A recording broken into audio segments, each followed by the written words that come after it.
आज का अंश उत्पत्ति 49 अध्याय वचन 13 से 21 है। हम एक साथ पढ़ेंगे। जबूलून समुद्र के तीर पर निवास करेगा, वह जहाजों के लिए बंदरगाह का काम देगा और उसका परला भाग सीदोन के निकट पहुंचेगा।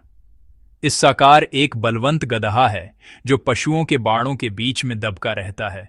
उसने एक विश्राम स्थान देखकर कि अच्छा है और एक देश कि मनोहर है, अपने कंधे को बोझ उठाने के लिए झुकाया और बेगारी में दास का सा काम करने लगा। दान इस्राएल का एक गोत्र होकर अपने जाति भाइयों का न्याय करेगा। दान मार्ग में का एक सांप और रास्ते में का एक नाग होगा जो घोड़े की नली को डंसता है, जिससे उसका सवार पछाड़ खाकर गिर पड़ता है। हे यहोवा, मैं तुझी से उद्धार पाने की बाट जोहता आया हूं। गाद पर एक दल चढ़ाई तो करेगा, पर वह उसी दल के पिछले भाग पर छापा मारेगा। आशेर से जो अन्न उत्पन्न होगा वह उत्तम होगा और वह राजा के योग्य स्वादिष्ट भोजन दिया करेगा। नप्ताली एक छूटी हुई हरिणी है, वह सुंदर बातें बोलता है। आमीन। आज हमने जो वचन पढ़ा है वह याकूब के बारे में है, जिसे इज़राइल भी कहा जाता है। वह मरने से पहले अपने बेटों को बुलाकर आशीष देता है। आज हम याकूब के 12 बेटों में से 6 को दी गई आशीषों और भविष्यवाणियों पर मनन करेंगे, जिनसे आगे चलकर इज़राइल के 12 गोत्र बने। आइए हम इन वचनों पर संक्षेप में विचार करें। 6वें बेटे, जबूलून को यह आशीष मिली कि वह जहाजों के लिए एक बंदरगाह के समान समुद्र के किनारे बसेगा। लंबे समय बाद जब यहोशू के समय में इज़राइल के 12 गोत्रों ने भूमि का बंटवारा किया, तो जबूलून के गोत्र के हिस्से में सीधे समुद्र किनारे की भूमि नहीं आई, लेकिन वे एक ऐसा गोत्र बने जो सीदोन जैसे इज़राइल के पड़ोसी देशों के बंदरगाह शहरों में जाकर व्यापार के लिए अस्थायी रूप से बसता था। 5वें बेटे, इस्साकार को यह आशीष मिली कि वह एक बलवान गदहे के समान होगा। इस्साकार गदहे की तरह एक मजबूत गोत्र बनेगा जो एक शक्तिशाली जानवर है। लेकिन आगे यह कहा गया है कि वह जिस स्थान पर रहेगा वह भेड़ों का बादा होगा और वह आज़ादी से दौड़ने के बजाय झुककर बोझ उठाएगा और दूसरों की सेवा करेगा। ये इस बात का संकेत है कि बाद में इस्साकार का गोत्र अपनी शक्ति का उपयोग नहीं कर पाएगा, आलसी हो जाएगा और केवल सुरक्षा की तलाश करेगा और अंत में कनानी लोगों की गुलामी करेगा। 9वें बेटे, दान को यह आशीष मिली कि वह अपने लोगों का न्याय करेगा और अपने शत्रुओं से लड़ीला डेजकर उन्हें पराजित करेगा। दान राहेल की दासी बिल्हा का बेटा है, लेकिन अन्य बेटों की तरह वह भी एक पूरा गोत्र स्थापित करेगा और उस गोत्र के लोगों पर शासन करेगा। और बाद में दान के गोत्र से हुए न्यायी शिमशोन की तरह वह एक मजबूत शत्रु से लड़कर ठीक वैसे ही विजय प्राप्त करेगा जैसे कोई सांप घोड़े की एड्डी को डस लेता है। 7वें बेटे, गाद को यह आशीष मिली कि एक सैन्य दल उस पर धावा बोलेगा, पर वह पलटकर उन पर ही धावा बोलेगा। बाद में गाद का गोत्र यर्दन नदी के पूर्व में बस गया और उन्हें अपने आसपास की अन्य जातियों जैसे अम्मोनियों, मोआबियों और अरामियों के साथ लगातार युद्ध करना पद्धा। अनेक युद्ध हुए, लेकिन वे हार नहीं माने और पलटकर अपने शत्रुओं पर विजय प्राप्त की। 8वें बेटे, आशेर को यह आशीष मिली कि वह उत्तम भोजन उत्पन्न करेगा जो राजाओं के योग्य होगा। बाद में आशेर का गोत्र एक उपजाऊ भूमि में बस गया, जहां उन्होंने खेती की और वहां से उत्पन्न उत्तम कृषि उपज को न केवल इज़राइल बल्कि अन्य देशों में भी निर्यात किया। इसके बाद याकूब ने अपने 10वें बेटे नप्ताली को आशीष दी। नप्ताली खुली छोड़ी गई हिरणी के समान स्वतंत्रता का आनंद उठाएगा और सुंदर वचन बोलेगा। इस आशीष के अनुसार बाद में नप्ताली के गोत्र को विरासत में एक विस्तृत, सुंदर और समृद्ध भूमि मिली। इस प्रकार हमने याकूब द्वारा अपने 12 में से 6 बेटों को दिए गए अंतिम आशीष के वचनों को संक्षेप में देखा है। लेकिन इन बातों को सुनते हुए हमारे मन में स्वाभाविक रूप से एक प्रश्न उठता है, क्या यह सचमुच एक आशीष है? निसंदेह कुछ बेटों को यह आशीष दी गई कि उनके वंशज युद्ध में विजयी होंगे, उत्तम भोजन उत्पन्न करेंगे या एक विस्तृत और सुंदर भूमि में निवास करेंगे। लेकिन दूसरे बेटों को ऐसी निराशाजनक भविष्यवाणियां दी गईं जिन्हें वे जानना नहीं चाहेंगे, पूरा होते नहीं देखना चाहेंगे और कृतज्ञता के साथ स्वीकार नहीं कर सकते। जैसे कि उनके वंशज दूसरे राष्ट्रों के अधीन हो जाएंगे, लगातार युद्धों में घिरे रहेंगे या अस्थायी रूप से ही सही दूसरे देशों में आवागमन करते रहेंगे। जैसा कि मैंने पहले कहा, आज के वचन का संदर्भ यह है कि याकूब अपने बेटों को यह बताने के लिए इकट्ठा करता है कि भविष्य में उनके साथ क्या होगा। जैसे जैसे याकूब की बातें आगे बढ़ती गईं, भाइयों का उत्साहित माहौल, जो यह जानने के लिए उत्सुक थे कि मुझे कौन सी आशीष मिलेगी, परमेश्वर ने मेरे लिए कौन सा मार्ग तैयार किया है, धीरे धीरे ठंडा पड़ गया होगा। जिन बेटों को स्पष्ट आशीष मिली वे खुश तो थे, लेकिन जिन बेटों ने श्राप जैसी भविष्यवाणियां सुनी, उनकी ओर देखकर वे खुलकर अपनी खुशी व्यक्त नहीं कर पाए होंगे। जिन बेटों को मिलीजुली आशीष मिली, वे याकूब के अस्पष्ट शब्दों के कारण इस उलझन में रहे होंगे कि उन्हें खुश होना चाहिए या दुखी। जिन बेटों ने निराशाजनक भविष्यवाणियां सुनी, उन्होंने आहें भरी होंगी। एक पल के लिए वे शायद शिकायतों से भर गए होंगे। शायद सभी ने अपनी सांसें थाम कर ध्यान से सुना होगा।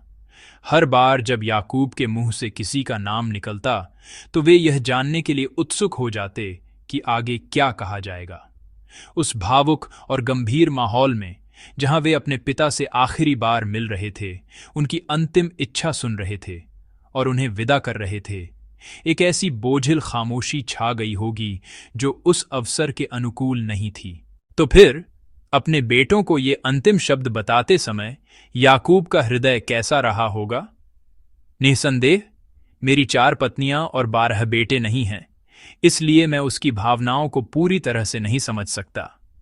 लेकिन एक बेटे का पिता होने के नाते, जिसे मैं हर दिन अपनी बाहों में लेकर परमेश्वर को धन्यवाद और आशीष की प्रार्थना करता हूं, मैं याकूब के मन की कल्पना करने का प्रयास कर सकता हूं और मुझे लगता है कि उसका हृदय भी बहुत भारी और दुखी रहा होगा। बेशक ये वही बेटे थे जिन्होंने उसके प्यारे बेटे यूसुफ से ईर्ष्या करके उसे बेच दिया था और फिर यह झूठ बोला था कि वह मर गया है, जिससे उसके हृदय में एक गहरा घाव हो गया था। वे ऐसे अयोग्य बेटे थे जिन्होंने उसके अधिकार को चुनौती दी थी या उसे संकट में डाला था, लेकिन फिर भी वे उसकी अपनी संतान थे, जिनके साथ उसने अपना पूरा जीवन बिताया था और जिनसे उसे गहरा लगाव था। और सबसे बढ़कर वे उसकी संतान थे जो उसके वंश और विरासत को आगे बढ़ाने वाले थे। हो सकता है कि 12 बेटों में से वह किसी को थोड़ा ज्यादा और किसी को थोड़ा कम प्यार करता हो, लेकिन वे सभी इतने अनमोल थे कि उसका मन यही आशीष देना चाहता होगा कि परमेश्वर उन सभी को सफलता की ओर ले जाए और वे हमेशा समृद्धि और विजय का अनुभव करें। लेकिन उस समय याकूब अपनी इच्छाओं के बारे में नहीं, बल्कि उन बातों को बता रहा था जो परमेश्वर ने उसे दिखाई थीं और जिनकी योजना बनाई थी। याकूब को वही कहना पड़ रहा था जो परमेश्वर ने उसके बेटों के चरित्र और कार्यों के अनुसार उनके भविष्य के लिए निर्धारित किया था। इस तरह अपने बेटों और उनके वंशजों के भविष्य के बारे में बात करते हुए याकूब का हृदय भी फटा जा रहा होगा और इसलिए उसकी आवाज में भी दुख झलक रहा होगा। जिस तरह की निराशाजनक स्थिति का सामना याकूब और उसके बेटों ने किया, वैसी ही स्थिति का सामना आज हम भी करते हैं। एक ऐसी स्थिति जहां परमेश्वर के वचन के प्रकाश में देखने पर लगता है कि हम आशीष मांगने या कोई आशा रखने के योग्य ही नहीं हैं। कभी कभी हम अपने आप में भी ऐसा कुछ नहीं पाते जो परमेश्वर को प्रसन्न कर सके। हम परिवार में अपने बच्चों, भाई बहनों या माता पिता की कमियों और यहाँ तक कि उनके कठोर व्यवहार को देखकर निराश हो जाते हैं और इस डर से भर जाते हैं कि परमेश्वर उनके व्यवहार से प्रसन्न नहीं होंगे और शायद उनका न्याय करेंगे। कार्यस्थल जैसी जगहों पर जहां हम अपना दैनिक जीवन बिताते हैं, गहराई तक समाई हुई बुराई को देखकर हमें चिंता होने लगती है कि यह स्थिति कभी नहीं बदलेगी। ऐसे भी समय आते हैं जब हम अपने देश और दुनिया की खबरें देखकर और सुनकर ये आशा नहीं कर पाते कि भविष्य में सब कुछ ठीक हो जाएगा और हम अपनी आंखें और कान बंद कर लेना चाहते हैं। ऐसी परिस्थितियों में यह घोषणा करना बहुत मुश्किल है कि परमेश्वर हमारे स्वभाव से प्रसन्न होंगे और हमें सफलता की ओर ले जाएंगे, क्योंकि यह झूठ बोलने जैसा होगा।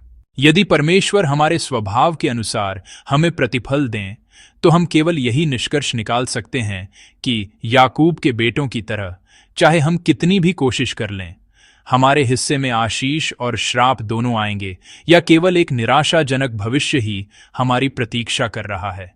अपने बेटों के कर्मों के अनुसार परमेश्वर द्वारा निर्धारित भविष्य के बारे में बात करते करते निराश और दुखी याकूब एक बात पुकार उठता है। आइए हम 18वां पद एक साथ पढ़ें। 18 पद। हे यहोवा, मैं तुझी से उद्धार पाने की बाट जोहता आया हूं। आमीन। यह एक वाक्य, मैं प्रभु के उद्धार की प्रतीक्षा करता हूं, याकूब की यह छोटी सी पुकार एक बहुत ही महत्वपूर्ण घोषणा थी जिसने पूरी स्थिति को तुरंत बदल दिया। निश्चित रूप से उसके बेटे कठोर और अपरिपक्व थे और इस वजह से उन्होंने बुरे काम किए थे। यदि परमेश्वर उनके चरित्र के अनुसार उन्हें अपने किए का फल भोगने देते तो उनके पास कोई आशा नहीं बचती। लेकिन साथ ही वे वही लोग थे जिन्हें एक महान राष्ट्र, विश्वास का एक राष्ट्र बनाना था, जैसा कि परमेश्वर ने बहुत पहले अब्राहम के समय से प्रतिज्ञा की थी। वे परमेश्वर द्वारा दी गई प्रतिज्ञा की भूमि में निवास करेंगे, परमेश्वर की स्तुति करेंगे, परमेश्वर के वचन का पालन करेंगे और परमेश्वर की महिमा करेंगे। वे इज़राइल राष्ट्र के पूर्वज के रूप में बुलाए गए थे, जो इस तरह से परमेश्वर की सेवा और संगति करके राष्ट्रों के बीच यह दिखाएगा कि परमेश्वर कौन है, और उन राष्ट्रों के लोगों को परमेश्वर की ओर ले जाने के लिए एक धन्य माध्यम बनेंगे। क्योंकि याकूब परमेश्वर की प्रतिज्ञा और बुलाहट पर विश्वास करता था, और क्योंकि वह परमेश्वर की विश्वसनीयता पर भरोसा करता था, इसलिए वह परमेश्वर से यह विनती कर सका, मैं आपके उद्धार की आशा करता हूं। वह यह प्रार्थना कर सका कि परमेश्वर उसके बेटों को न त्यागें और उन्हें निराशाजनक भविष्य का सामना करने के लिए न छोड़ दें। वह प्रार्थना कर सका कि परमेश्वर हस्तक्षेप करें, उन्हें बचाएं और उनका मार्गदर्शन करके उन्हें एक ऐसी धन्य और पवित्र प्रजा बनाएं जैसी परमेश्वर चाहते हैं, एक ऐसी प्रजा जिसे परमेश्वर ने बुलाया है और जिसके साथ वह है। हे परमेश्वर, वे अपूर्ण और कमजोर हैं, लेकिन क्या ये वही लोग नहीं हैं जिन्हें आपने अपनी महिमा के लिए बुलाया है? क्या ये आपके प्रिय लोग नहीं हैं? इसलिए हे प्रभु, कृपया अपनी इस संतान को संभालिए। प्रभु, कृपया इन्हें बचाइए। इस प्रकार वह साहसपूर्वक अपने बेटों को परमेश्वर को सौंपने की प्रार्थना कर सका, और वह प्रार्थना ही सबसे बड़ी आशीष थी। प्रिय विश्वासियों, मैं ईमानदारी से आशा करता हूं कि याकूब के ये शब्द जो उसने अपने बेटों की दशा देखकर परमेश्वर से कहे थे, आज हमारे होठों से भी निकलें। मैं प्रभु के उद्धार की प्रतीक्षा करता हूं। मैं परमेश्वर की प्रजा कहलाने के योग्य नहीं हूं। मैं बहुत अपूर्ण हूं। यदि हमें यूं ही छोड़ दिया जाए तो हमारे कमजोर परिवार, इस देश और इस दुनिया के लिए कोई आशा नहीं है। लेकिन यदि परमेश्वर हस्तक्षेप करें, यदि परमेश्वर का उद्धार आए, यदि हमें उनकी सामर्थ्य मिले, तो निश्चित रूप से सभी परिस्थितियां बदल जाएंगी। इसलिए आज भोर में आइए हम अपने लिए परमेश्वर से उद्धार मांगें। हे परमेश्वर, मैं अपूर्ण हूं, लेकिन मैं वही हूं जिसे आपने अपनी प्रजा होने के लिए बुलाया है। कृपया मुझे बचाइए ताकि मैं उस बुलाहट के योग्य जीवन जी सकूं। कृपया मुझे आशीष दीजिए। आइए हम साहस के साथ यह प्रार्थना करें। आइए हम यह मांगें कि हमारे परिवार में परमेश्वर का उद्धार कार्य पूरा हो। आइए हम यह मांगें कि इस देश और सभी राष्ट्रों में परमेश्वर का उद्धार कार्य पूरा हो। हे परमेश्वर, यह हमारा परिवार, यह भूमि और यह दुनिया है जिसे आपने प्रेम से बनाया है और जिसका मार्गदर्शन करने की प्रतिज्ञा की है। कृपया इसका मार्गदर्शन करें ताकि यह फिर से स्थापित हो सके और आपकी दृष्टि में उत्तम ठहरे। कृपया इसे ऐसा बनाएं कि यह आपकी प्रसन्नता और आपकी महिमा का कारण बने। कृपया हमें आशीष दीजिए। आइए हम मिलकर यह प्रार्थना करें। जब हम इस तरह स्वयं को परमेश्वर को सौंपते हैं, जब हम सारा उत्तरदायित्व परमेश्वर को सौंपते हैं, जब हम नेतृत्व परमेश्वर को सौंपते हैं, तब हम निराशा और आंसुओं से परे जाकर शांति और साहस में जी सकते हैं। प्रिय विश्वासियों, मैं प्रार्थना करता हूं कि इस निराशाजनक और कठिन परिस्थिति में भी आप उस परमेश्वर पर भरोसा करके प्रार्थना करें जो अपनी प्रतिज्ञाओं को पूरा करते हैं और जो उद्धार लाते हैं। मैं प्रभु के नाम से आपको प्रोत्साहित करता हूं कि हम इसी समय परमेश्वर की प्रतिज्ञा को थाम कर और स्वयं को उन्हें सौंप कर सच्ची आशीष के लिए प्रार्थना करें।